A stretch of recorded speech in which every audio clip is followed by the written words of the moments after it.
görə qadınlar hərbiçi formadan ya da ki, hansı bir formada olan kişilərdən xoşları gəlir. Çünki onun səriştəsini ilkin göstəricisidir. Yəni, bu gedib hansısa bir hərbi məktəbdə oxuyubdur, onu orada öyrədiblər, orada müdafiə etməyi öyrədiblər, orada silah işlətməyi öyrədiblər. Hərbiçilərə baxırlar və çox yaxşı hiss edirlər özlərini. Və paralelində əgər sən 30 yaşındasansa, amma teenager kimi geyməyə davam edirsənsə və düşünürsən ki, niyə görə yüksək dəyərli qadın mənə baxmır? Ümumiyyətlə, səbəb budur. Sənin geyimin sənin hansı səriştəni göstərir? Özünün fundamenti olar, sən o sualı verməlisən. Və yenə də yalnız bu o insanlar üçündür, hansı ki öz münasibətlərini qurmaq istəyir, hansı yüksək dəyərli qadın tapmaq istəyir. Və tam tərsi də qadınlara doğrudur. Sən qadınlara baxırsan, onlar da hamısı deyir ki, mən yüksək dəyərli kişi istəyirəm. Deyirəm, niyə görə onda kofe kimi geyinirsən?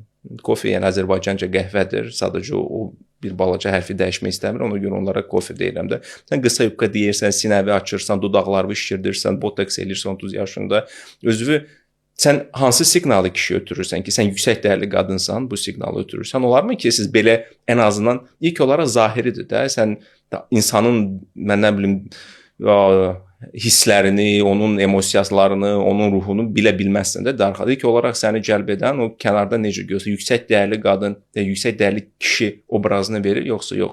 Bu kişiyə baxanda sən onun səriştə, sən ondan güc, maskulinlik hiss edirsən, qorunacağını hiss edirsən, yoxsa yox. Eyni şey də qadında. Yəni belə bir qadının mənim uşaqlarımın anasını olmaq istərdim də.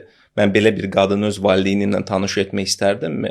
Mən bu yəni ki və ona görə cəmiyyət qalıbdı ortalıqda. Mən o səbəb o perspektivdən dedim ki, okey, sən yüksək dəyərli qadını istəyirsən, amma sən özün yüksək dəyərli kişi deyirsən. Ya da sən əziz qadın, sən yüksək dəyərli kişi istəyirsən, lakin yüksək dəyərli qadın obrazında deyirsən ki, sən onu cəlb eləyəsən.